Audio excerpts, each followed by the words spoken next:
ये last point है, इसमें बताने जा रहा हूँ मैं हुमायूं के मकबरे पे, यानी कि वहां पर आएगा टिप्पणी करे या संक्षिप्त निबंध लिखिए, उसमें मेरी तरफ से महत्वपूर्ण पॉइंट दे रहा हूँ।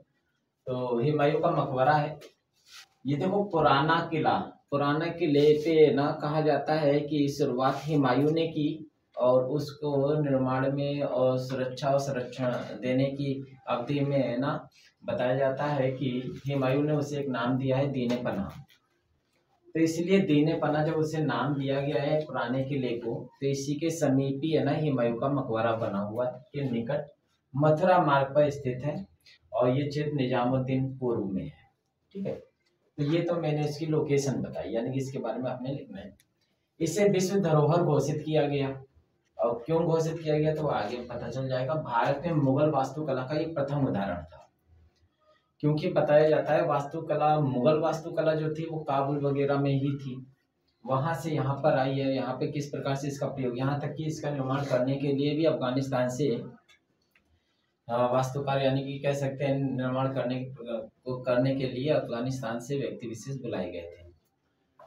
तो ये मकबरा जो बना ये चार बाग शैली में बना, ये एक शैली है, तरीका है चार बाग शैली, और ये शैली हुमायूं के मकबरे में दिखी है और इसी शैली का प्रयोग करते हुए ताजमहल बना है। इसलिए ताजमहल की कॉपी नहीं है ये, इसकी कॉपी ताजमहल है, यानी कि शैली की कॉपी है। तो भविष्य में ताजमहल में देखी गई है यही शैली, क्योंकि पता है शाहजहां के समय में ताजमहल बना है और हुमायूं का मकबरा है, हुमायूं तो पहले है, ठीक है, हुमायूं के बाद तो अकबर आया है।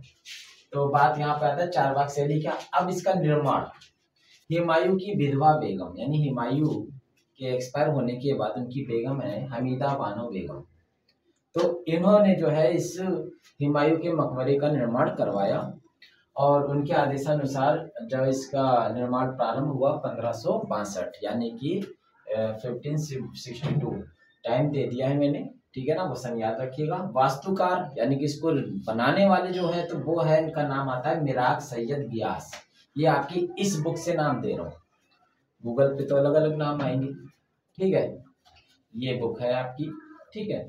अच्छा, मिराग सैयद गियास, इनका एक और नाम है मिराग मिर्जा गियास, इन्हें ये भी कहा जाता था। इन्हें अफगानिस्तान के हेरात शहर, ये एक शहर है हेरात अफगान, वहां से बुलाया गया था। इनके पिताजी भी आए थे, ठीक है, वहां पे मैंने जिक्र नहीं किया उनके नाम का, कुछ ज्यादा जटिल हो जाएगा, इसलिए शहर से बुलाया गया था। उन्होंने ना इसका निर्माण करवाया था हमीदा बानो बेगम के आदेशानुसार 1562 में।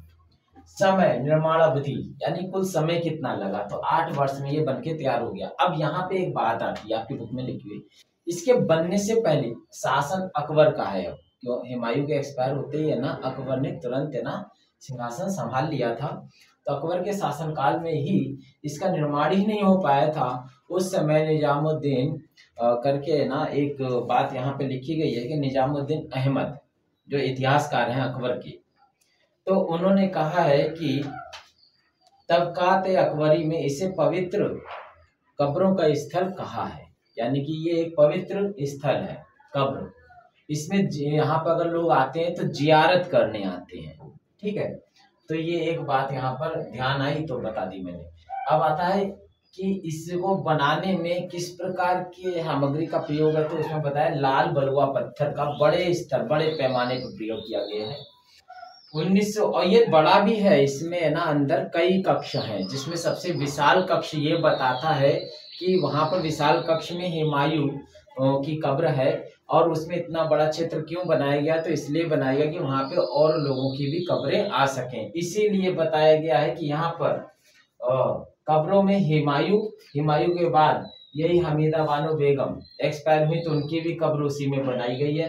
दारा सिकोह जो शाहजहां का ज्येष्ठ पुत्र है वो भी दफन है, ठीक है ना। फर्रुखसियर, तो कई नाम है, तो मैंने इतने सारे नाम लिखे नहीं, इतने में भी है ना हम ये जानकारी देना चाहते हैं कि वहां पर कौन कौन है कब्र में। अच्छा, 1993 में यूनेस्को ने इसे विश्व धरोहर घोषित किया है।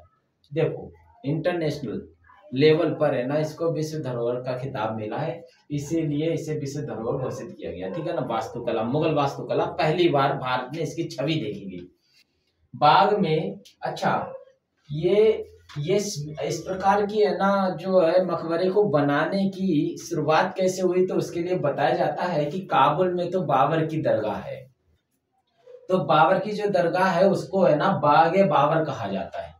यानी कि ऐसी है ना जगह पर, ये समतल भूमि पर चारों तरफ बाग होता है और बीच में है ना दरगाह बना दी जाती है।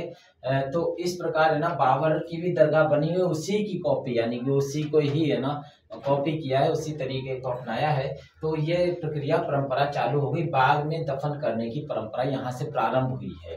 तो ये मकबरा जो है वो बाबर का है, ठीक है ना, काबुल में।